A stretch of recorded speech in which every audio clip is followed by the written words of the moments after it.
Un jour à l'église, il y a un petit témoignage, une expérience, et qui chante à canter. Je vais faire les deux.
Témoignage, vous le connaissez. Il y a quelques jours, j'ai témoigné à quelqu'un, une Gadji, et je l'ai témoigné à d'autres personnes. C'est important de dire son témoignage, malgré qu'on le connaît. Des fois, on écoute des mots, on ne fait pas attention, et des fois on est attentif, on en a besoin, et c'est des mots qui font du bien. Moi, l'évangile, j'ai toujours connu, j'ai toujours été dedans, plus ou moins, ma famille chrétienne, toute ma famille, vous le savez. Et c'est pas pour ça que je voulais être chrétien, que j'ai voulu grandir avec le Seigneur. J'avais plein de projets dans le monde. Et à l'époque, on était loin d'être chrétien, on avait d'autres choses qui nous plaisaient davantage. Et en travers l'Europe, vous savez le problème qu'on a eu, je me suis retrouvé avec les campings à Lyon, avec les Ephraïm, la mission, on était tous sur la mission, tous ensemble. Et là, le Seigneur, il a béni mon fils, donc si vous préférez, ceux qui étaient là, ils savent, mais ceux qui n'étaient pas là, voilà. On a, pour faire plaisir à ces gens-là, on a été à la réunion. Pour leur faire plaisir, et chez nous, il y a eu le réveil, il y a eu pas mal de baptêmes. Ma femme s'est baptisée, et moi j'étais content dans mon cœur qu'elle se baptise, elle, parce que pour moi c'était important, j'étais libre. Ah, c'était une chrétienne, et moi j'étais pas chrétien, et elle ne pouvait rien dire, parce qu'un chrétien c'est quelqu'un de gentil, c'est quelqu'un qui se bat pas avec les gens, c'est quelqu'un qui aime son mari, qui respecte son mari, et qui fait ce que son mari dit, un chrétien. Et moi j'étais content, je me dis, maintenant je suis une chrétienne, elle va me laisser tranquille, je vais pouvoir sortir, faire ma vie, et elle n'aura rien à dire, parce qu'il faut qu'elle rende témoignage. Et comme ça, quelques mois ont passé, et j'allais quand même aux réunions, faire plaisir aux garçons qui étaient là. Mais dans mon cœur, j'aimais Dieu, mais j'avais beaucoup de choses qui m'empêchaient de venir au Seigneur. Et un soir, dans une réunion comme celle-ci, là, je me suis assis devant. J'aimais Dieu, je savais que Dieu était vivant, je savais que Dieu avait fait plein de choses pour mon foyer, pour le Rhône, pour notre famille, mais j'étais lié par l'alcool, j'étais lié par mon travail, par le mensonge et beaucoup de choses, et je voulais tout enlever de moi-même, parce que je me voyais vilain devant Dieu. Je ne voulais pas venir à Dieu dans l'état que j'étais. Et donc à la fin de la réunion, le pasteur il a monté en haut, il a dit, si tu attends d'être parfait pour être chrétien, ben jamais tu seras chrétien. Viens tel que tu es. Et ce mot-là, je vous le dis en vérité, j'en ai écouté des réunions dans l'été, il y a eu plein de mots du Seigneur qui m'ont parlé, mais ce mot-là c'était mon mot à moi. Et c'était réellement ma position à moi, je voulais tout enlever avant de devenir chrétien. De moi-même, je voulais tout enlever, tout ce qui me tenait. Et ce mot-là, je l'ai gardé dans mon cœur. Le soir, je me suis couché, j'ai calculé toute la nuit, je ne l'ai pas dit à elle. Et le lendemain matin, je me suis levé et j'ai pris une décision. J'ai dit, Seigneur, puisque c'est toi qui t'occupes de tout maintenant, ben moi je vais te suivre. Et j'ai été voir les garçons et j'ai suivi quelques temps et je me suis baptisé en même temps que mon père. Maintenant, ça fait presque 20 ans qu'on est chrétien. Il y a 20 ans, je suis baptisé. Je bénis Dieu de tout mon cœur. C'est une grâce et un privilège de connaître le Seigneur. Aujourd'hui, avec tout ce qui se passe, il y a beaucoup de facilité dans le monde. Le monde est beau, il y a plein de nouveautés, il y a plein de choses merveilleuses, mais c'est des choses qui sont appelées à être détruites. Ce n'est pas des choses qui vont rester. Celui qui connaît le Seigneur, il sait ce qu'il a trouvé, le trésor de grand prix. Moi, je bénis Dieu parce que ma maison, mon foyer, mes enfants, ben, on travaille tous pour le Seigneur comme on peut, dans notre tâche, chacun de notre hauteur. Et celui qui ne connaît pas le Seigneur ce soir, celui qui est dans le problème. Moi, j'étais dans le problème à ce moment-là, je ne connaissais pas Dieu. J'avais mon fils qui était malade, c'était grave, c'était embêtant, hein. Il est toujours malade. Mais moi, j'étais perdu. Mon foyer était perdu, mes enfants ils étaient petits, mais personne n'était sauvé chez nous. Et en travers ce problème-là, ben, le Seigneur, il a sauvé mon foyer. Aujourd'hui, le Rhône est toujours fatigué, toujours malade, mais ça va, le Seigneur, il le garde, mais on a un foyer chrétien. On est sauvé. Si Jésus revient ce soir, ben on part avec lui. Faites une expérience avec tous ceux qui ne le connaissent pas, qui a besoin de quelque chose dans son cœur réellement, ben, qui demande à Dieu. Ce n'est pas un Dieu sourd que nous avons, c'est un Dieu qui est tout-puissant, qui aime ses enfants. C'est lui qui a payé pour nous. Faites une expérience avec lui et Dieu vous bénira. Amen.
Bonsoir à tous. Moi, je vais vous raconter une petite expérience que j'ai fait cet été.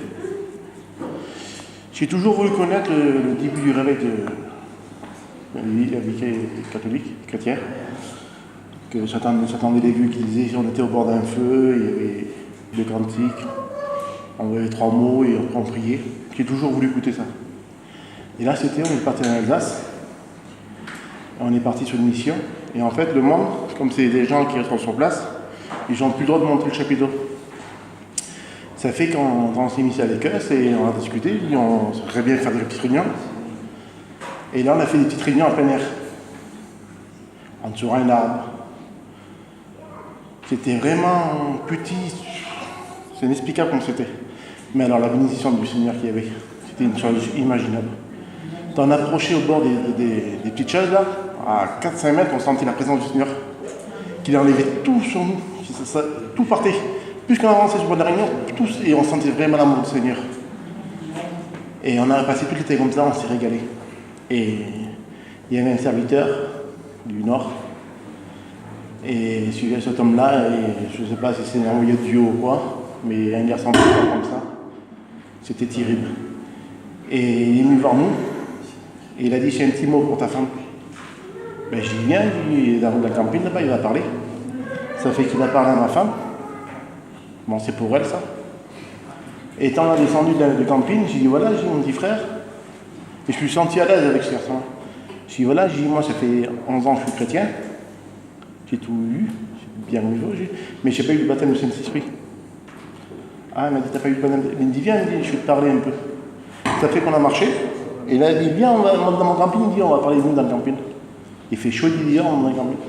Là, je rentre dans ce camping-là, il dit, et rien que, comment je voyais le garçon là et moi, ça fait qu'il y avait une communion, il y avait un feu qui brûlait. Et là, lui, il a commencé à voir les lampes qui coulaient. Il a dit, tu sais, mon petit frère, j'ai dit, avant que je t'empoche les mains, tu parleras en langue. Et moi, je l'ai pris par la foi. Je suis venu dans le camping, j'ai prié, 5 minutes. J'ai demandé des fois dans les réunions, des fois je priais 20 minutes, je ne recevais rien. Là, j'ai prié 5 minutes, mais 5 minutes avec un cœur sincère. Et c'est le Saint-Esprit qui m'a descendu sur moi, j'ai eu le baptême du Saint-Esprit. Je crois que c'est la plus belle chose que j'ai reçue du Seigneur. En vérité, c'est une chose. Ça m'a rouvert les portes, ça m'a rouvert, c'est plus la même vision. C'est une chose inimaginable de ressentir la présence de l'amour du Seigneur. Je suis gloire à Dieu pour cela. Amen. Merci Seigneur. Voilà. Il y en a une qui est revenue, on l'avait perdue pendant les vendanges. Alors c'est peut venir chanter un cantique, viens maintenant.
joyeux, nous marchons tous joyeux.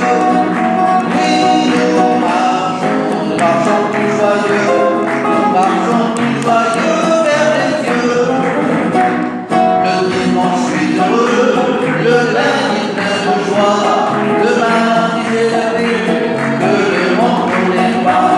Le mercredi, je vis dans la lumière, le vendredi, samedi, c'est le ciel sur la terre. Oui, nous marchons tous joyeux, nous marchons tous joyeux, nous marchons tous joyeux. Oui, nous marchons tous joyeux, nous marchons tous joyeux vers les cieux. Gloire à Dieu, vers le Seigneur. Dan, tu chantes à côté?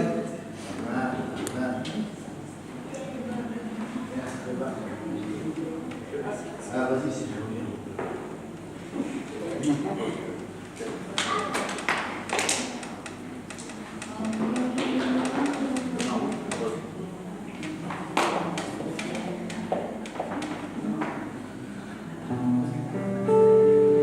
Gloire à Dieu.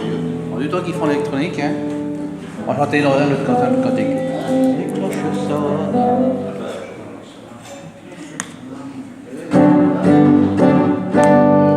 Les cloches sonnent, là dans mon cœur. Les cloches sonnent, là dans mon cœur. Quand Jésus passe, tout y efface. Les cloches sonnent, là dans mon cœur. Souris, car Jésus t'aime. Souris,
jeunesse.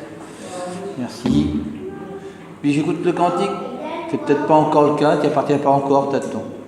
Peut-être ce soir, tu as la possibilité d'y appartenir. C'est la plus belle des choses.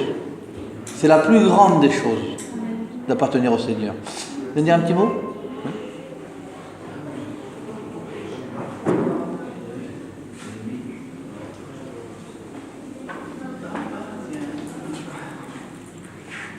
Je vais dire mon témoignage du coup, vu qu'au cas où il y en a qui ne vont pas écouter. Ben, moi, j'ai pas du tout grandi dans une famille chrétienne. Pas du tout. J'étais pas dans ces milieux-là. Moi, depuis toujours, j'ai fait ma vie comme ça, comme tout le monde, sans savoir qu'il y avait quelque chose au-dessus. Enfin, j'y croyais pas trop. Et un jour, je suis passée par des problèmes. Voilà. Je suis passée par des problèmes. J'ai mon frère qui est rentré en prison. J'ai eu des problèmes. Et moi, j'étais pas une fille à supporter ça. J'étais pas assez forte pour ça. Et j'ai détruit tout ce que j'ai construit, mais je l'ai détruit. Enfin, tout ce que j'ai construit, tout ce que j'avais fait, j'avais mon foyer, j'ai ma petite, tout ça, j'ai eu ma fille, tout ça. Et puis, quand mon frère il est sorti en permission, en fait, il devait sortir définitivement. Moi, je m'entends fort en plus. Et je pensais pas qu'il allait re-rentrer. Et finalement, mon frère, il est re-rentré. Et à ce moment-là, c'est là que moi, je suis complètement... Je me suis perdue complètement. Et j'allais pour prendre le train avec mon petit frère. Parce que mon frère, il devait rentrer. Moi, on prenait le train avec mon petit frère. Et là, dans le train, je vous dis... vous savez, ceux qui connaissent mon témoignage, j'ai voulu me tuer parce que j'y pensais souvent, ça me traversait beaucoup d'esprit parce que je me disais, je ne peux pas supporter ça. Voilà. Moi, mon frère, c'est toute ma vie, ma famille, c'est toute ma vie, je ne pouvais pas supporter tout ça, c'était trop. Et à ce moment-là, la seule chose qui m'a tenue que j'aille pas plus loin dans mes pensées et tout ça, c'est que j'ai ma fille. Et je me suis dit, s'il faut que je souffre toute ma vie, s'il faut que je sois malheureuse, sans espoir, rien, mais je reste pour ma fille parce que je veux la faire grandir. Et puis là, j'ai voulu chercher la paix, j'ai voulu rentrer dans la religion. J'aurais pu tourner vers beaucoup d'autres choses. Et moi, j'ai commencé à lire la Bible. Voilà, j'ai commencé à lire la Bible. Et puis, je vous dis en vérité, au début, je me forçais à le faire parce que j'avais besoin de paix. J'avais vraiment besoin de paix. Et au début, ça me prenait la tête. Je lisais la Bible, je ne comprenais rien du tout. Rien du tout. Et ça me prenait la tête, mais tellement pas que j'en avais besoin, moi, de cette paix. Jusqu'au jour où j'ai rencontré Jésus, parce que les choses, ils sont faites que Dieu, quand on commence à s'intéresser, il se sert de toutes les circonstances pour pouvoir parler, pour pouvoir se révéler dans un cœur, dans une vie, et puis il s'est révélé dans la mienne. Et puis moi j'ai voulu chercher la religion, j'ai eu la paix, tout ça, mais j'ai rencontré Jésus. La vérité, c'est une rencontre. C'est pas la paix, il nous la donne dans son grand amour, il nous la donne parce que il est amour, il est paix, tout ça. Et puis depuis, je le suis. Mais ma vie avec Dieu, elle ne s'arrête pas à un local, bien que je viens là parce que j'ai besoin de la parole de Dieu, j'ai besoin de mes frères et sœurs, j'ai besoin de la prière, tout ça. Mais moi, quand je suis chez moi seule, mes parents ils croient que c'est une secte, ils me disent t'es dans ta secte, voilà. Mais non, moi Jésus, si on m'interdirait des réunions, moi Jésus, je l'ai chez moi, je l'ai partout, je l'ai dans mon cœur, il vient en moi. Donc du coup, moi j'ai rencontré le Sauveur, il est mon Sauveur. Et puis ceux qui n'ont pas rencontré le Sauveur, faites cette rencontre, demandez à Dieu, Dieu il se révèle, demandez comme je l'ai fait, parce que le Seigneur, il se révélera à nous, il se révèle à nous parce qu'il veut se faire connaître. Il veut montrer tout son amour qu'il a. Voilà, il a donné sa vie et voilà, que Dieu vous bénisse. On va écouter les cantiques du guitariste. Après, on écoute la bonne parole du Seigneur. Et puis, j'étais en train d'écouter ce qu'elle disait. Le serviteur qui va venir derrière, il ne pourra rien pour toi, je te le dis. Ce qui va être bon pour toi ce soir, c'est la parole de Dieu qui va être annoncée à travers son serviteur. C'est le moyen ce soir. Ne le laisse pas passer.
toi, ne crains pas, car je combats pour toi, ne crains pas. Oui, je t'aiderai, te soutiendrai.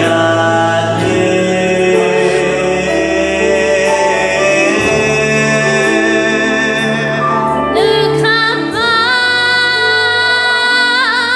car je suis avec toi. Ne crains pas, car je combats pour toi. Ne crains pas, oui, je t'aiderai, te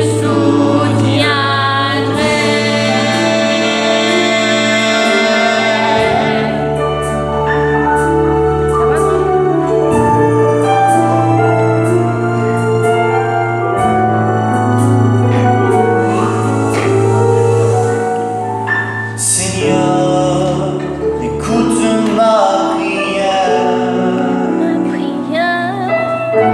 Mon chemin devient sombre et la crainte m'envahit.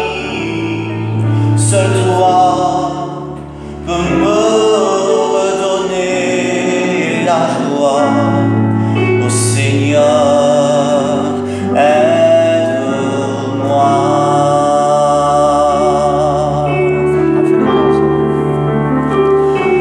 Ne crains pas, car je suis avec toi. Ne crains pas, car je combats pour toi. Ne crains pas, oui, je t'aiderai, te soutiendrai.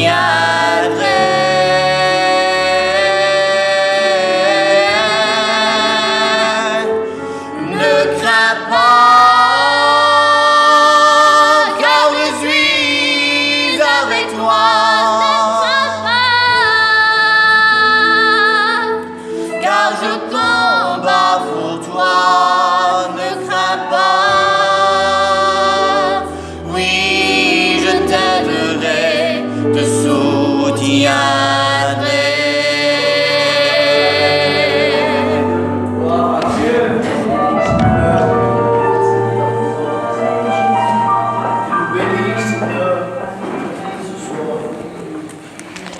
Voilà, gloire à Dieu. Gloire à Dieu. Amen. Vous êtes dans la joie? Pas trop, hein? Vous êtes dans la joie? Vous êtes sauvés. Dieu soit béni. Amen. Hein, les disciples étaient remplis de joie et du Saint-Esprit. Lorsqu'on a Jésus, on a la joie. Amen.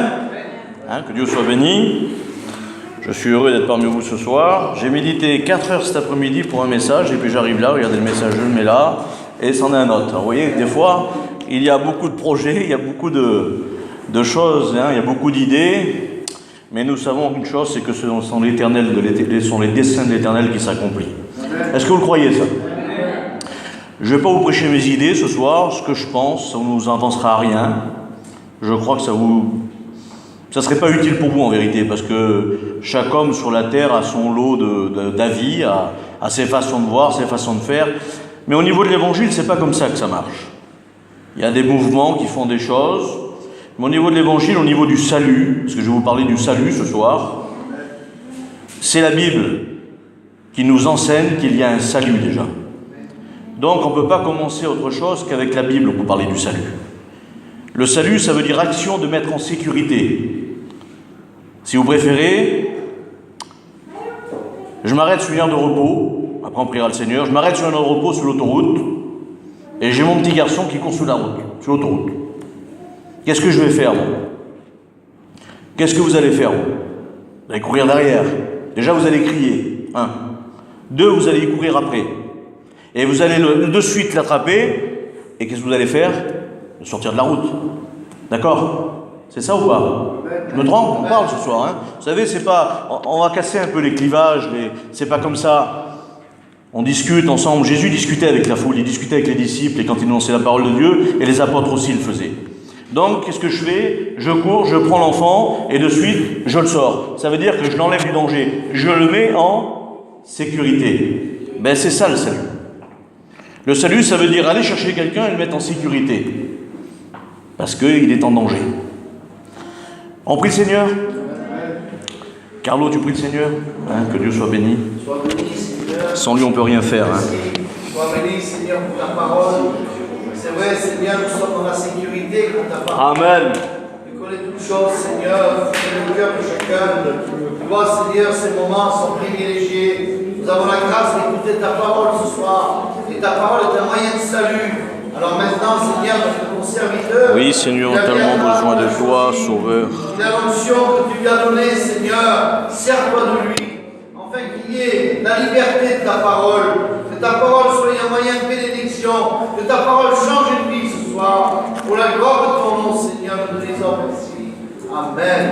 Gloire à Dieu. Et le peuple dit Amen. Donc, nous voyons que la Bible nous dit que Dieu, hein, le grand Dieu du ciel, celui qui tient dans sa main les étoiles, que le ciel c'est son trône, la terre c'est son marchepied, un jour, je ne sais pas si c'est un jour ou au commencement, je sais c'était à la fondation du monde, devant le besoin de l'homme d'être sauvé, hein, parce que l'homme n'est pécheur et n'est privé de la gloire de Dieu, et bien là dans le ciel il y a eu une réunion semblable à celle-ci, un petit peu je crois, mais là il y avait Dieu, il y avait les anges, et puis là devant notre misère, le Père, le Fils et le Saint-Esprit, le Père a pu dire qui enverrai-je et qui marchera pour nous. Et là une voix se fit entendre, c'est la voix du Fils, c'est la voix de Jésus, il a dit Père me voici, envoie-moi.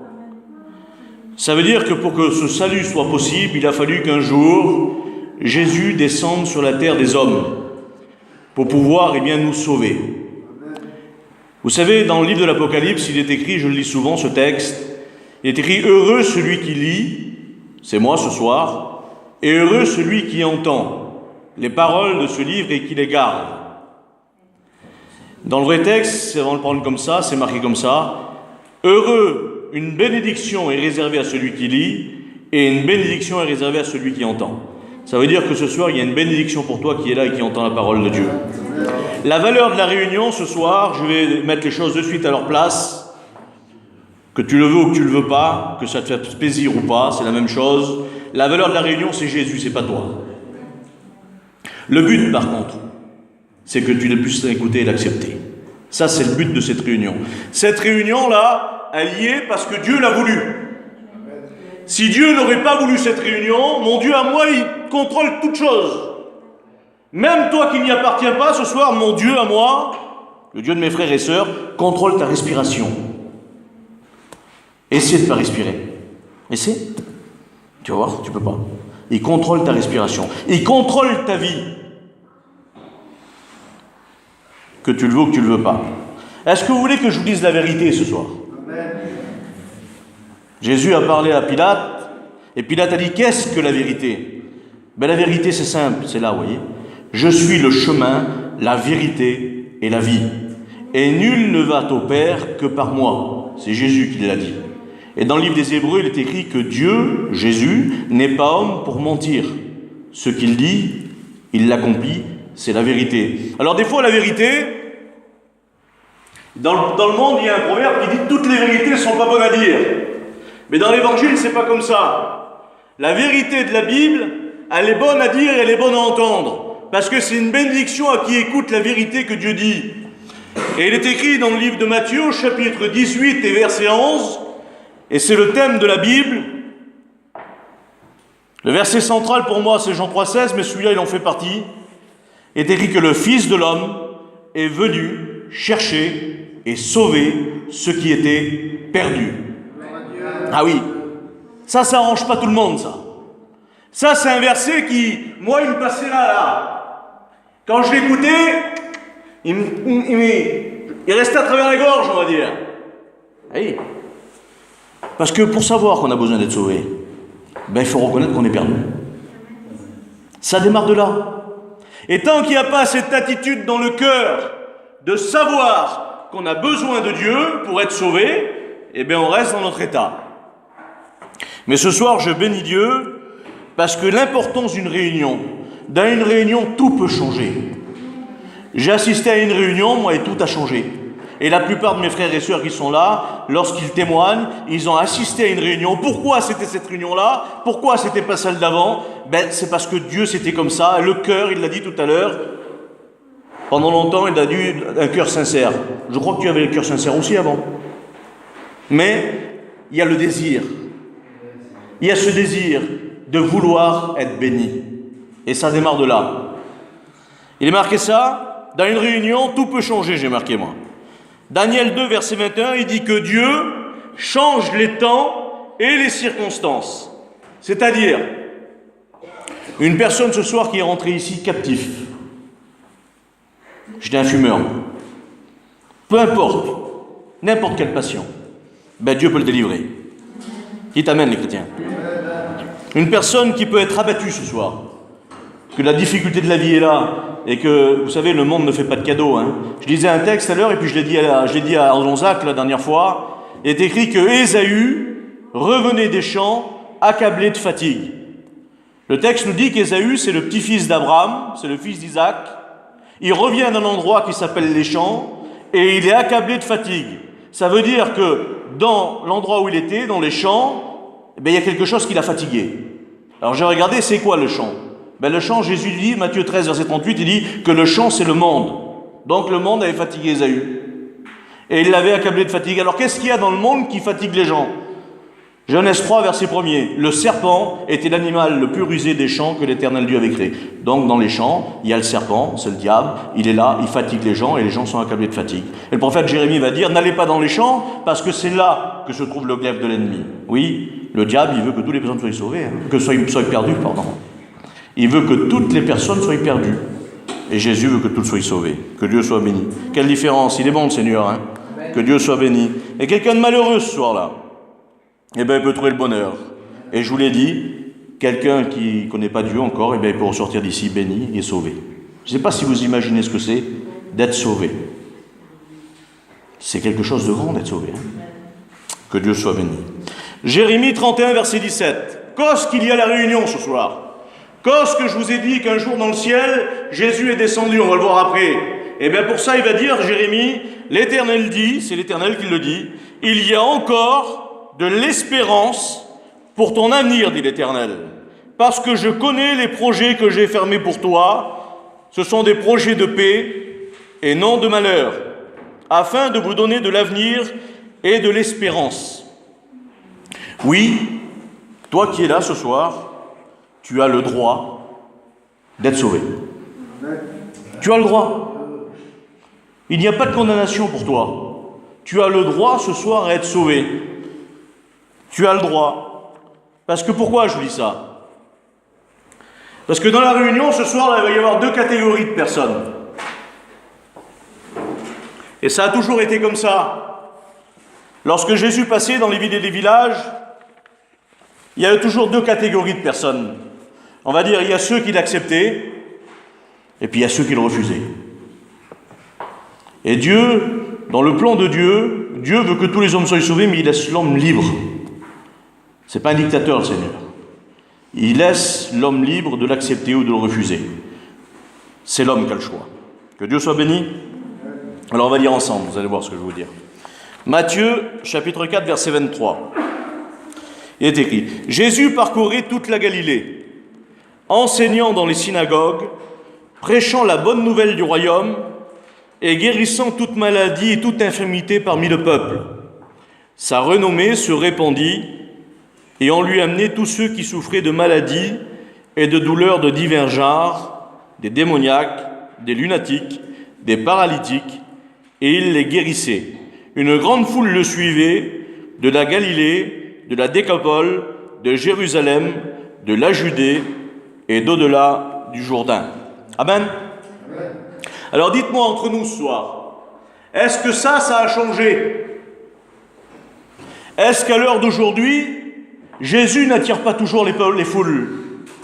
Est-ce que ça a changé? Ils viennent d'avoir la convention, 6400 caravanes. Jésus attire toujours, pas de problème avec ça. On a 270 églises, Vie et Lumière en France, répertoriées. Jésus attire, les églises sont pleines, des fois plus ou moins, mais ils sont pleines. On évangélise 50 pays, la mission, dans notre peuple à nous, simplement. Il y a des mondes dans les églises. Il n'y a pas que nous, hein. Il y a les ADD, il y a les Assemblées de Dieu, vous allez voir. Vous allez à Mulhouse, à l'église La Porte Ouverte, il y a 2000 personnes dedans. Jésus attire toujours les foules, ça n'a pas changé. Ce que je vois là, moi je le vois encore aujourd'hui. Les gens viennent autour de Jésus, il n'y a pas de problème. Les gens viennent. Et est-ce que ça suffit de venir vers Jésus? Alors les gens emmenés pour des maladies, ils viennent pour des guérisons, ils viennent un peu pour, on va dire, tout ce qui touche un petit peu leur vie. Mais en vérité, quel dommage. Il y a beaucoup plus que ça avec Jésus. Il y a beaucoup plus que ça. Une réunion, merci Seigneur pour la réunion, parce qu'une réunion tout peut changer, mais il y en a combien qui font des réunions? Combien qui font des réunions et des réunions et des réunions? J'ai un oncle, moi ça fait 10 ans qu'il vient à la réunion. Il est toujours dans la même position. Il n'a pas bougé. 10 ans. Et il y en a combien qui sont comme ça? Qui font les bordures, on va dire. Ils aiment Dieu. Ils aiment Dieu. Je ne dis pas qu'ils n'aiment pas Dieu, ils aiment Dieu. Si je dirais ce soir à quelqu'un ici qui n'aime pas Dieu, ou qui simplement ne croit pas en Dieu, personne ne lèverait la main, parce que tout le monde croit en Dieu. Mais croire en Dieu, ou assister à des réunions, ou aller à la convention, ça n'a jamais sauvé personne. Jamais. Dans le livre de Jacques, il est dit, tu crois qu'il n'y a qu'un seul Dieu? Il dit, tu fais bien. Oui, tu fais bien de croire qu'il n'y a qu'un Dieu. Mais les démons aussi le croient. Et ils tremblent. Un démon, il n'est pas sauvé. Il croit en Dieu pourtant, mais il n'est pas sauvé. Que Dieu soit béni. Regardez pourquoi je vous dis ça. Un jour, il y a un homme, lui, il fait plus que les autres encore. Lui, il invite Jésus à manger chez lui. Sinon, on passe à côté, c'est un chrétien. C'est un chrétien. Il a Jésus dans sa maison, lui. Il est assis à table avec le maître. Vous vous rendez compte un peu? Et vous connaissez l'histoire, vous trouvez ça dans le livre de Luc, au chapitre 7. Il est en train de manger dans la maison, et puis là, il rentre une femme pécheresse. Et cette femme-là, elle dit qu'elle s'approcha de Jésus par derrière, comme ça elle s'approcha, et elle se jeta à ses pieds, et elle pleura sur les pieds de Jésus.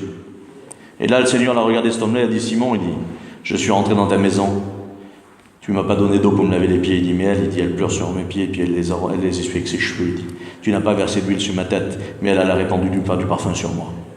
Ça veut dire qu'on peut avoir Jésus dans une réunion, il n'y a pas de problème. Vous savez que Jésus est présent ce soir? Amen. Jésus est là ce soir. 2 ou 3 réunis en mon nom, je suis au milieu de vous. Jésus est là. Et puis il y en a combien que Jésus est à côté d'eux, mais que ça ne sert à rien qu'il est à côté d'eux? Regardez, on va plus loin. La piscine de Bethsaïda, Jean chapitre 5. Un homme malade, 38 ans qu'il est malade. 38 ans, je ne sais pas ce qu'il a comme maladie, je ne sais pas, c'est pas marqué. Mais la Bible me dit qu'il est allongé sur un lit. Donc pour moi, il était paralytique. 38 ans qu'il est là, qu'il attend qu'un ange vienne de temps en temps agiter l'eau, parce que la Bible dit que quand l'eau était agitée, celui qui sautait dans la piscine, quand l'eau était agitée, trouvait la guérison de sa maladie. Mais lui, comme il était paralytique et qu'il ne pouvait pas se déplacer, et puis bien sûr que les gens qui étaient là, quand il y avait l'eau qui était agitée, certainement qu'ils n'allaient pas le chercher à lui. Il allait directement lui, hein. Il n'allait pas le chercher à lui, il y allait lui, celui qui était malade. Ça veut dire que personne ne vous fera de cadeau dans le monde, hein. La bénédiction, il faut aller la chercher. Si moi je suis malade, excusez-moi, je préfère être guéri moi que mon voisin. Je crois que c'est tous comme ça, de toute façon c'est la nature qui est comme ça. C'était pareil là. 38 ans qu'il était là, je sais pas, moi il aurait pu dire, écoute, lui quand même, toi il y a pas longtemps que t'es arrivé, lui il y a 38 ans qu'il est là, toi t'es malade depuis l'année dernière, mais t'arrives à te déplacer, mais lui il n'y arrive pas, on va le laisser passer à lui. Mais non, c'est pas comme ça. Et vous pouvez chercher comme vous voulez dans le monde, c'est pas comme ça. C'est chacun pour soi. Et oui. Et là il passe Jésus. Quelle grâce, lorsqu'il passe. Qu'il puisse passer à côté de toi ce soir. Saisis-le quand il passe à côté de toi. Tu as le droit, je te l'ai dit ce soir. Saisis-le. Cet homme-là, il regarde, Jésus le regarde, il dit, prends ton lit, il dit. Il le regarde, il dit, t'as plus besoin d'attendre ce soir. T'as plus besoin d'attendre que voir que le ciel s'ouvre, ou je sais pas ce que tu attends, moi. Tu n'as plus besoin, mais Jésus te dit ce soir, simplement, la parole de Dieu te dit, t'as plus besoin d'attendre, c'est ton soir ce soir. Il prend ton lit, lève-toi, et va-t'en. Il l'a fait. Mais regardez cet homme-là. Les gens viennent vers lui, et lui dit, qui c'est qui t'a guéri? Vous trouverez ça dans le livre de Jean. Qui c'est qui t'a guéri?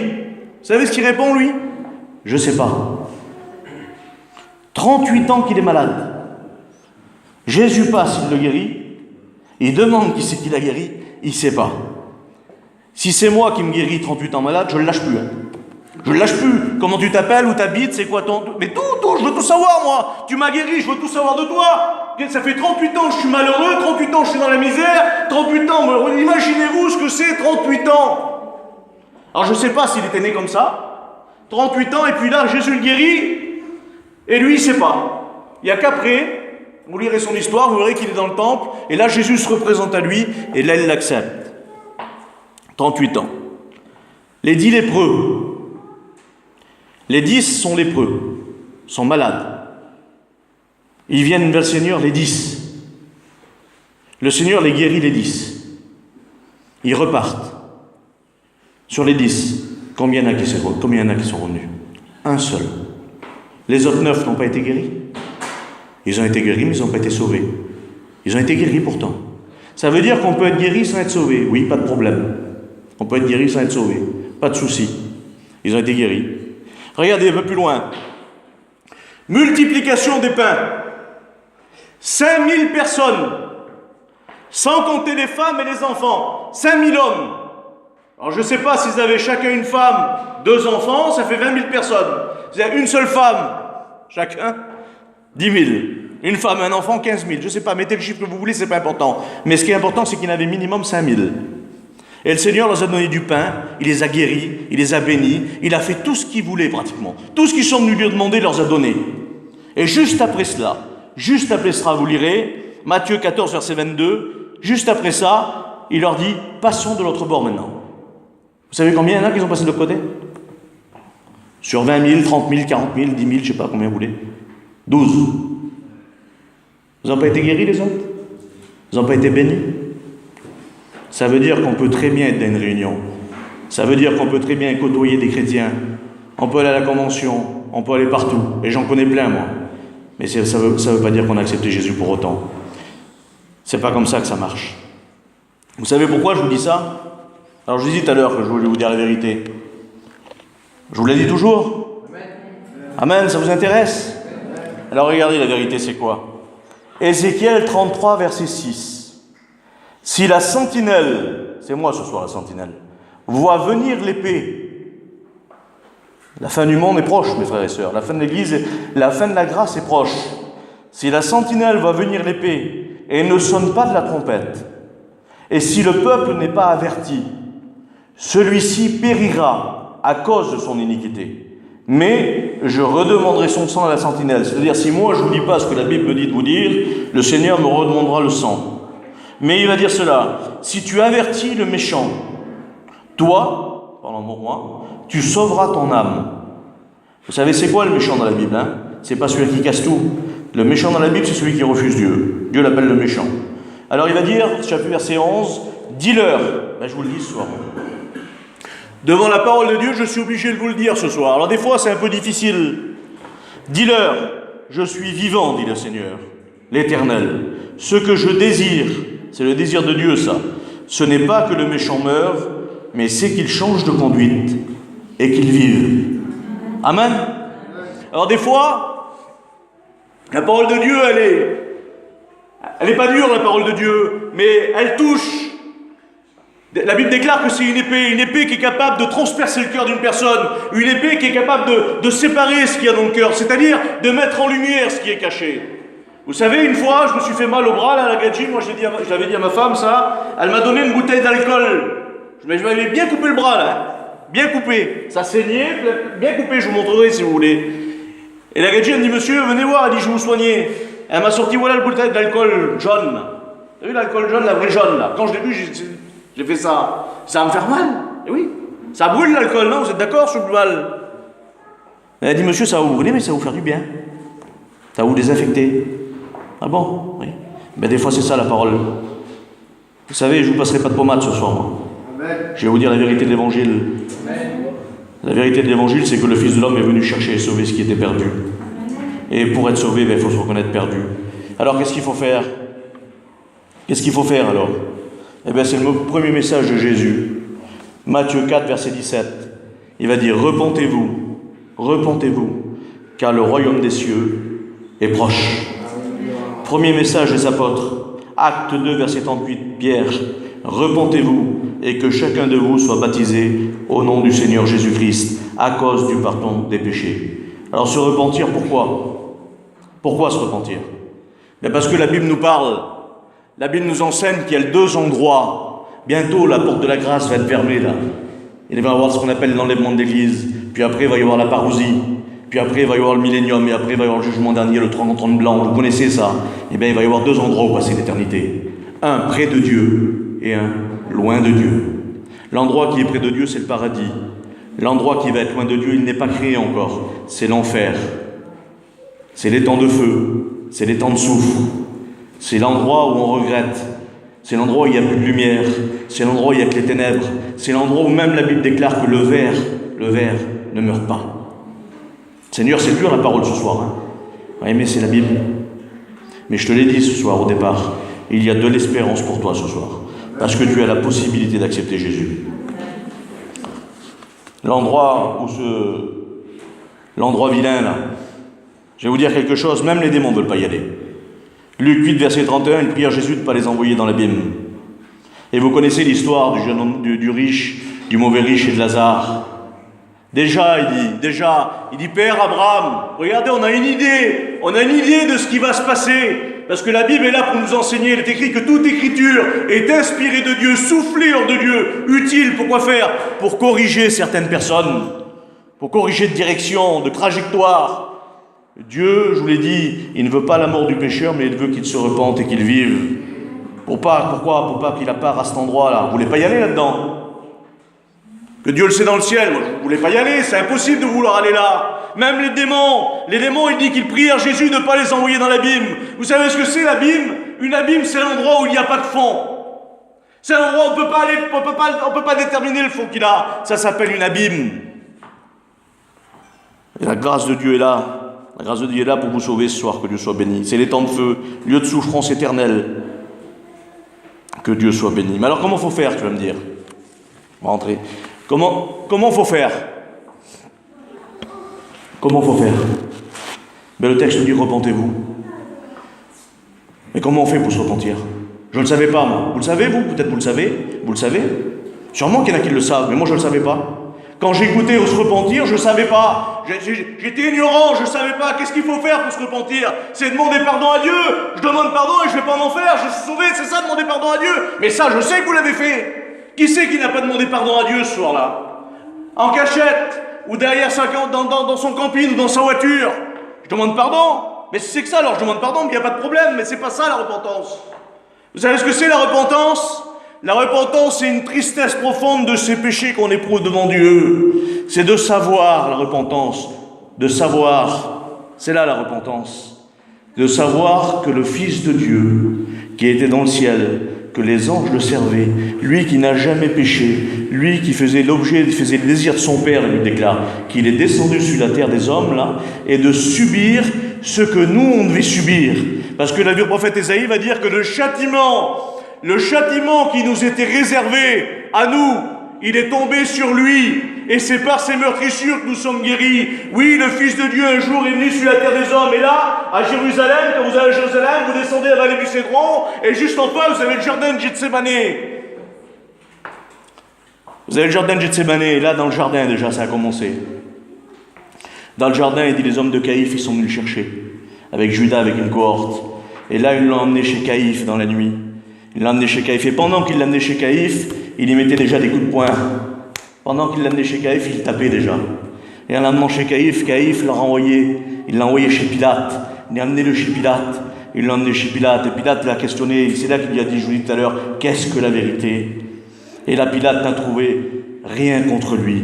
Il a dit, cet homme est innocent. Amenez-le chez Hérode. Et il l'a emmené chez Hérode. Et Hérode a dit, il n'a pas voulu le juger non plus. Il a dit, je ne trouve rien de coupable en lui. Oui, non, il n'avait rien de coupable. Il ne méritait pas. Et ils l'ont ramené chez Pilate. Mais cause que les Juifs étaient là et qu'ils ont dit crucifie-le, crucifie-le, si tu le libères, tu n'es pas ami de César. Vous savez ce qu'ils ont fait? La Bible déclare qu'ils ont mis comme un masque, un sac sur la tête, et puis ils ont mis des coups de poing. Une cohorte, 600 hommes, c'est une cohorte. Une cohorte, c'est 600 hommes. Ils ont tapé des coups de poing dans la figure, à tel point qu'ils l'ont tapé qu'il a le visage défiguré, tuméfié, plus l'aspect d'un homme. Pour toi, et pour toi ce soir. Toi qui es là ce soir, que tu as le droit d'être à la réunion. La Bible déclare qu'on l'a flagellé, on l'a battu avec des bâtons et avec des fouets. Avec des fouets, vous savez, les fouets romains, c'était des lanières avec des bouts d'os dessus, et puis il y avait des morceaux de fer attachés au bout. C'est-à-dire chaque fois qu'il prenait, comme ça, il arrachait des bouts de viande avec. Oui. Il a eu le dos labouré pour toi, à cause de ton péché, à cause de ta misère, à cause de ma misère à moi que j'avais, à cause que j'étais un rebelle, à cause que je ne voulais pas, le Seigneur voulait me sauver quand même. Il avait eu le dos labouré. On lui a craché au visage. Je ne sais pas si vous imaginez. Vous savez, pour se repentir, il faut aller à Golgotha. Vous ne pouvez pas vous repentir ailleurs, c'est pas possible. Pour se repentir, il faut aller à la croix. La prédication de la croix est une folie pour ceux qui périssent, mais elle est une puissance de Dieu pour ceux qui y croient. Il faut aller à Golgotha pour se repentir. Et là, à Golgotha, on y a arraché la barbe. On y a craché sur la figure. Lui qui a fait que bénir. On lui a craché dans la figure. On lui a mis une couronne d'épines sur la tête, et puis avec un bâton, on tapait dessus comme ça. Ouais. Devant ce spectacle, vous avez vu le film La Passion du Christ, c'est de la rigolade à côté. Puis le visage d'un homme. Devant cela, il doit se passer quelque chose dans ton cœur. Vous savez ce qui doit se passer dans ton cœur? Il doit y avoir sur eux cette repentance-là. Il dit la tristesse selon Dieu produit le salut. Il doit se passer cette repentance dans ton cœur, de savoir que le Fils de Dieu est descendu sur la terre pour te sauver. Eh oui, le Fils de Dieu. Alors je ne sais pas ce que ça va produire dans ton cœur à toi. Mais lorsque j'ai écouté le message de la croix, moi, j'ai vu ma misère, j'ai vu que je ne le méritais pas. Je me suis regardé et puis j'ai vu que j'étais pas un homme terrible. Et en vérité, on n'est pas terrible. Mais lui, il l'a fait. Il est descendu de son ciel pour nous. Il est passé à la croix de Golgotha, il a subi le martyre pour toi. Calvaire, il a subi. Que Dieu soit béni. Et grâce à cela, il a dit, lorsque j'aurai été élevé entre ciel et terre, c'est-à-dire à la croix, j'attirerai tous les hommes à moi. C'est parce que lui, il est monté sur la croix que toi, tu es là ce soir. Réfléchis. C'est parce qu'il est monté sur la croix et qu'il a souffert que toi, tu es là ce soir et que tu as la possibilité d'accepter. Et vous savez ce qui se passe lorsqu'un cœur est humilié comme ça? Lorsqu'un cœur reconnaît, Seigneur, pardon. Seigneur, je te demande pardon. Seigneur, c'est pour moi que tu as souffert. Oui, c'est pour toi. Seigneur, je te demande pardon. Vous savez ce qui se passe? Vous savez ce qui se passe? Le ciel s'ouvre. Le ciel s'ouvre. Le Saint-Esprit descend, change le cœur de pierre, cœur qui n'est pas capable d'aimer Dieu, il le change, et il met un cœur de chair. Et ça, c'est la nouvelle naissance. Et la Bible déclare qu'à ceux qui l'ont reçu, à tous ceux qui l'ont reçu, il leur a donné un pouvoir, c'est de devenir enfants de Dieu. Oui, tu as le droit d'être sauvé ce soir. Pas parce que tu es beau, pas parce que tu es plus joli, pas parce que tu es riche, pas parce que tu es pauvre. On ne va pas au ciel parce qu'on est riche et on ne va pas au ciel parce qu'on est pauvre. On ne va pas au ciel parce qu'on est grand, on ne va pas au ciel parce qu'on est petit, on va au ciel parce qu'on s'est repenti et qu'on a accepté Jésus dans son cœur. Que Dieu soit béni. Vous savez ce qu'on va faire? On va prier le Seigneur. C'est pas à force de parole. Le meilleur prédicateur, c'est le Saint-Esprit. Vous savez ce qu'il fait le Saint-Esprit maintenant là? Il va passer dans les rangs et il va convaincre les cœurs de péché, de justice et de jugement. Oui, Dieu est amour, Dieu t'aime, mais Dieu est juste. Vous savez, il est écrit que le Fils de l'homme a le pouvoir de pardonner des péchés sur la terre. C'est sur la terre que le Fils de l'homme a le pouvoir de pardonner les péchés. Excusez-moi de vous dire ça ce soir, c'est des mots durs peut-être, mais c'est des mots de la Bible. C'est des mots qui sont vrais. Lorsqu'on meurt, on meurt ou sauvé ou perdu. Il n'y a plus besoin, il est réservé à l'homme de mourir une seule fois, après quoi vient le jugement. Seigneur, j'ai annoncé ta parole. Seigneur, je te bénis. Seigneur, tu veux que tous soient sauvés et parviennent à la connaissance de la vérité.